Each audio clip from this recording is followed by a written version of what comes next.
వల్ల కావటం లేదే, చాలా నరకంగా ఉంది. నాకు మాత్రం స్వర్గంలో తేలియాడినట్టుండదా ఏంది? అయినా కొలువుతో తలగొక్కుని హెయిర్ పాడైపోయిందంటే ఎట్టా చెప్పు? అమ్మా, అంతా బాగున్నప్పుడు నేను చేసే ప్రతి ఏదో పనికి సాయం చేసి ఇప్పుడు సీన్ రివర్స్ అవ్వగాని అంతా నా మీద నెట్టేసి నువ్వేదో మంచిదానిలాగా కలరింగ్ ఇవ్వకు. ఇది కలరింగ్ అనుకుంటావో, గోడకి సున్నం వేయటం అనుకుంటావో, అది ఎవడకు కావాలి ఇప్పుడు? మనం రోడ్డు పాలై ఉన్నాం మమ్మీ. ఆకలితో కడుపు నకరకలాడిపోతా ఉండదు. ఎట్టాగే ఇంకో గంట సేపు ఉంటే ఫోన్లో మ్యాప్ పెట్టుకుని శ్మశాన వాటికి పోవాలా. అవునమ్మా, ఎంత పొగరుగా మొండిగా నిలబడాలి అనుకున్నా అవ్వటం లేదా. ఆకలి రోకలి పోటులాగా బుర్ర బద్దలు చేసేస్తుందమ్మా. నేనింకా నడవలేను, నా వల్ల కాదు. నా పరిస్థితి కూడా అదేనమ్మే. నాలుక తడారిపోతా ఉండదు. చచ్చేలాగా ఉన్నానమ్మే.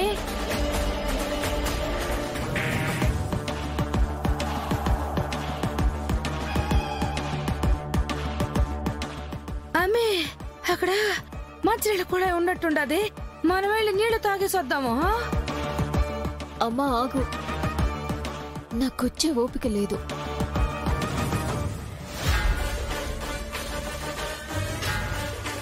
ఇదిగో ఇంద్ర నీళ్ళు తీసుకొచ్చే. ఎందులోనా? ఇలా దాహంతో చచ్చే కంటే ఎందులోనైనా తాగి బతకటం మంచిది కదా. పోమ్మ ముందు. అట్టాగే అమ్మా.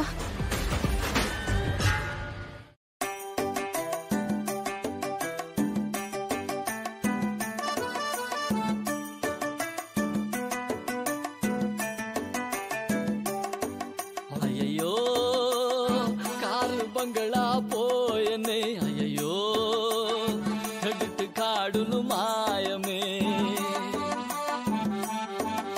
మొగుడికి కాపురానికి నోచుకోకుండా చేద్దామనే ఇంతవరకు తీసుకొచ్చుండో మన అమ్మిని. అయ్యో, దాని జీవితం ఇట్ట అయ్యేదానికి నేనేందయ్యా చేసింది? దాని చేతులారా అదే ఇట్ట చేసుకుని ఉండదు. ఆపు.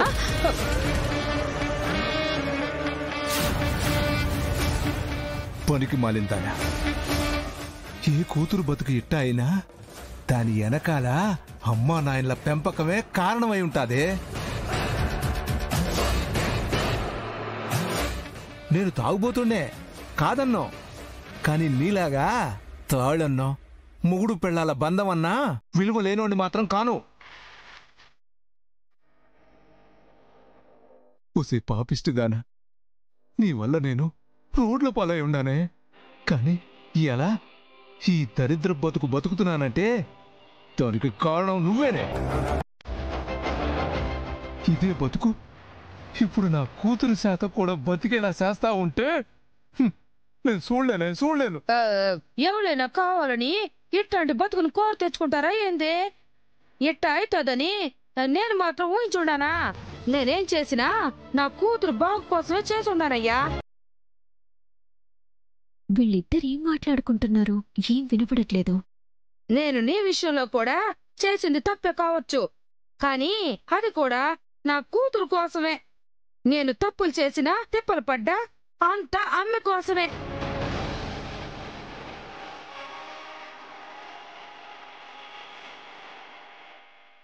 సర్లే, ఇప్పుడు చేతులు కాలేక బర్ణాలు రాసుకోవడం తప్ప చేసేదేముండదు. సర్లే, ఇదిగో ఖర్చులకి ఈ డబ్బులుండనే.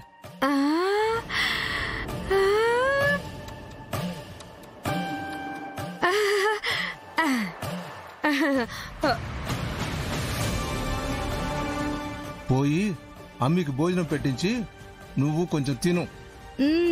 కష్టాలు పడ్డానికైనా ఒంట్లో శక్తి ఉండాలి కదా. మిమ్మల్ని ఇట్లా సోత్తా ఉండలేను. పో. శరణ్య, ఎందుకిలా మాట్లాడుతున్నావు? పాపం, తను క్యాన్సర్ పేషెంట్. 4 రోజులు కూడా తనని ప్రశాంతంగా బతకనివ్వవా?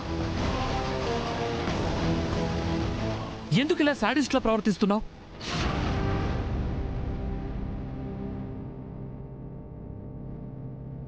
మంచిదానివి, మనసులో ఏ కల్మషం లేకుండా ఉంటావు కదా అని నేను నిన్ను అర్థం చేసుకోవటం మొదలుపెట్టాను. కానీ ఇప్పుడు నువ్వు చేస్తున్న ఈ పనులు చూస్తుంటే నీ మీద నాకు కలిగిన ఇంప్రెషన్ మొత్తం తప్పేమో అనిపిస్తోంది.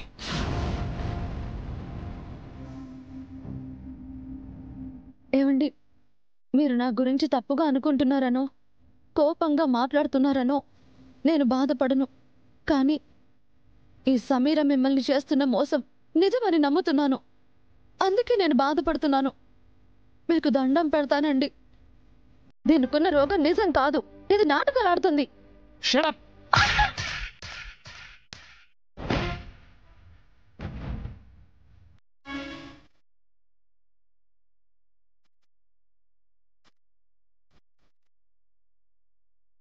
తనకు అబద్ధం చెప్పాల్సిన అవసరం ఏముంది? తన అబద్ధం చెప్పినా డాక్టర్ అబద్ధం చెప్తాడా? ల్యాబ్ రిపోర్ట్స్ అబద్ధం చెప్తాయా? పిచ్చి పిచ్చిగా వాగితే మర్యాదగా ఉండదు. ఏమనుకున్నావు? సమీరా, శరణ్య తరపున నేను సారీ చెప్తున్నా. హెల్త్ జాగ్రత్తగా చూసుకో. శరణ్య మాటలేం పట్టించుకోకు. అసలు తనకేదో అయింది. పోనీలే దర్శన్, రేపో మాపో పోయేదాన్నేగా. అయినా నా క్యాన్సర్ బాధతో పోలిస్తే తన మాటల వల్ల కలిగే బాధ ఏమీ ఎక్కువ కాదులే.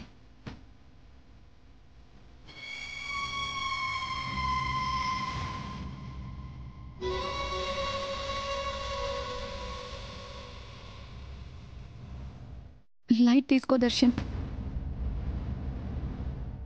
శరణ్య పాపం ఇన్నోసెంట్.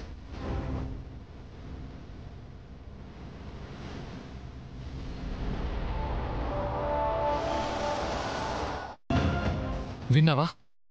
నువ్వింత చేసినా తను మాత్రం నీ గురించి చెడుగా చెప్పట్లేదు. అది సమీరా గుణం.